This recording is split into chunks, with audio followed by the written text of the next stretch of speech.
Alright, welcome back again, guys, for episode 3 of the Bioshock Infinite playthrough. This time I'm gonna extend the video a little bit longer this time, just to see if we can get into a little bit more gameplay, see if we can get some things going on. The first couple weren't too interesting, just a lot of me talking and not a lot of me doing. I think this is really cool. With the mask and fireballs and lightning, pretty cool. I did, however, I spent a lot of time doing. I like this one. This one's kind of funny. Sure, I'll play. Find the devil 3 times. Oh, hit the devil. Excuse me. 3 times. Okay, protect the women and child. I can do that. Anyone can do that. Oh, right there. There it is. I thought this game was funny just because some of his hiding spots are pretty much not very good. Wrong person! Excuse me? Okay. I'll just eat it. Thank you. Got my fucking coins. Okay. Oh. Oh. Yes. Got 18 monies. This one was fun too, but nonetheless, I'm not going to waste everyone's time. And this is some extreme foreshadowing here. Some massive foreshadowing. The handymans, they're so creepy. Excuse me, sorry. Excuse me.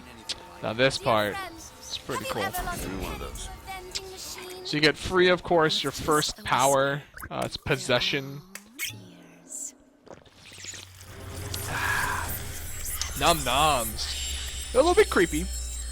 She kind of, just kind of blows you a kiss. Thank you. I'll catch that. And then just kind of fucking like goes on a trip, man. It's pretty cool though, nonetheless. And then of course, right on the left, you got some of the refills for your powers. And we're gonna skip that. I learned how to use it. Now I finally get a reticle, thank God, and my right mouse button allows me to use it. So it's a pretty cool spell. Allows it to basically possess other beings, which is really cool. But I'm gonna get some refills, and I'm gonna possess this guy, and he's gonna open the door for me. It's a pretty cool thing. And then these two, probably my most favorite characters in the entire game, are these two. Don't know right off the bat, but they're twins. But I'm gonna flip the coin. Heads. Told you. And no matter what happens in this game, is that, and you kind of find out more in a minute, it's always heads. As you can see, like on his back, every time you flip that coin, it is always heads. And we'll talk about it more once we get there in the towards the end of the preview. But yeah, it's always gonna be heads every single playthrough, which is pretty cool. Definitely sets up more foreshadowing, and so does this songbird. So this little puppet kind of toy here definitely foreshadows for more into the game as well. Parkour. But nonetheless, we are going to go deeper into the city. Oh, oh yeah, so cool. Oh, look at that! It's Washington. Yeah, so you got Washington Franklin there. And then this kind of just faded in into view. It's of Matisse. And then you got another songbird with a rose. With a candy bar! Nom noms, man. And then a Vox phone. So these are like journals that you can play. Like on the bottom right of my screen, you can kind of see it. This kid creeps me out. That you can play. So pressing J. All your books on the sciences. Mama says it's not a fit occupation for a lady. So it's cool. I've listened to a lot of them. I don't know if I've collected all of them, but I've definitely collected a lot of them and listened to them. Just adds more to the plot. It's also an achievement through Steam if you collect them all. They're actually very enjoyable to listen to, especially when you find them in order as well. So, as I can hear, I'm getting close to a fair. Go this way. Dude's playing with some balls. I like that. Keep going and going. And here we are. I just used... Shit! Damn it! I just used my possession, and I don't have any power left. Hey, mister! Who? Me? No, I think you're mistaken. I think you're talking about that guy. Mister, hey. She needs you. Go. Mister! Oh, help. Wouldn't you like a ball? Well, I mean, Cool. if you're insisting. Sorry, no sale. Silly. Don't There's flirt never with a me with those charge for a baseballs. raffle. You've been sleeping under a rock? Yes, it's great for my back. 77. That's a lucky Seven. number. Well, oh, they told us not to choose that. They said don't. Oh, this is where it gets racy. Now I can make a decision. I could be racist or not racist. Now I've made both decisions before for the sake of the playthrough, but I'll just make the one that later on in the game will give you bonuses as well. So yeah, I thought this part kind of was a little bad, but nonetheless, this was the time period, so we're just gonna play through this. Are you taking your coffee black these days? Good mustache though. He's got a great mustache. I mean, just check it out. So I'm gonna throw out the announcer. We've got to do something about that. Wait. It's him. Now, where'd you get that brand, boy? Don't you know that makes you the backstabbing snake in the grass false shepherd? So a little bit more plot. False shepherd. No one knows quite really what it is at this point in the playthrough. So good part here though.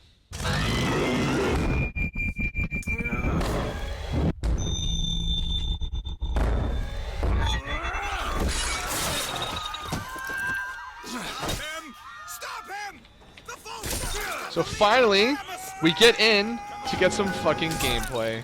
So one of my favorite parts about this one is just all of the just melee, just mayhem you do. Decapitations. You can even hold it and break their necks. It's quite gruesome. But yeah, I'm gonna search some corpses. I'm just gonna take them all. I don't think you get a weapon yet. Almost. Oh, someone dropped their hat. A bunch. Excuse me. Nonetheless, I'm gonna keep going. That's just such a good one. Holding it down, it does kind of interrupt the flow of the game. Oh, gun. All right, so I haven't played a first-person shooter since a while, so excuse me if I'm rusty with my aiming. That was a good shot. Oh, see, this is where I need the possession at. So there's that guy all the way on the bottom. Ooh, that was a good dome shot. On the bottom there, so I'm just gonna possess him. Grab some more ammo, search, and now they should attack. Nice. Jump off. Sweet.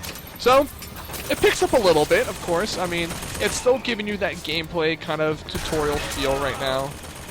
Just throwing you kind of like drones of just police guys with baseball bats. So they're not too hard to kill. But definitely gives you the practice of using weapons, using your abilities that you just learned. And the possession one doesn't last forever. As you can see, that is no longer green, so it's no longer mine, so I need to stay away from it. But they just kind of run straight at you. Got hit a few times. But it is good practice for learning how to play the game. Other than that, the game does, like I said, get a lot harder. You get some really cool abilities. I have two favorite ones, and we'll get to that as well.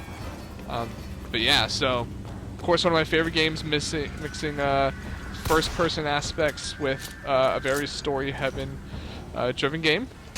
And I'm gonna try and get this possession off here. Yeah. So that's definitely going to help me right now. And kind of mow down the next couple fields that come out. While I get this guy on the side. Oops. A little bit of frame rate lag there. Cool. So, music stops. Fine, that means no enemies left, so I'm free to loot. I gotta loot before that thing turns off my possession. Like it just did. Ooh, close call. Oh, wow. Excuse my aim. I'll try and go for that there. Just grab it. Go, go, go, go, go, go, go. Oh, man. I had a little bit of lag there. God, that thing is really hammering through that. Let me do this other side.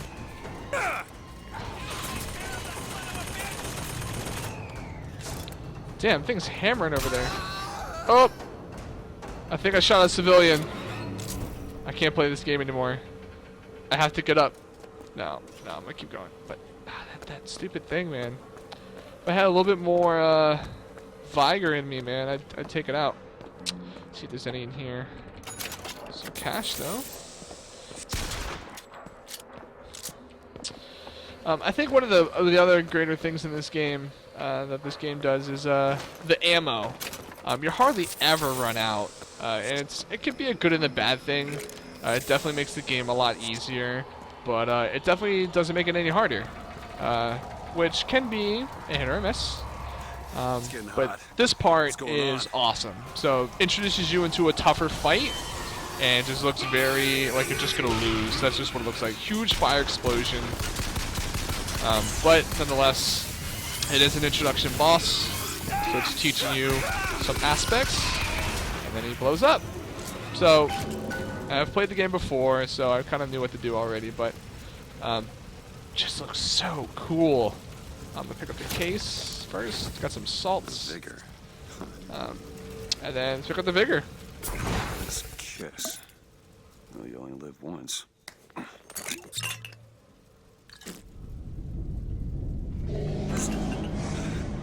Very cool. Looks awesome. When I first watched this, I thought that was really happening. But then, of course, it flips right to here. And you're fine. Whoops. Which is sweet. We get a little intro. Fireballs. Cool. So, love that Q. Definitely switches those. And I can charge up a fireball. And then... Oh, I can throw it. It's pretty cool. Especially setting people on fire, doing the whole explosion, kind of AoE deal. I can do just a specific target when I do have these salts for it. I could just do kind of like an AoE, like that mini game. I could definitely do that. Let's get some pistol ammo. Let's see what this guy's got. Cool. Well, awesome. So I think we're at a great spot. I'm gonna get some more salts, and on the next episode, I'm gonna barge into that building, the blue ribbon.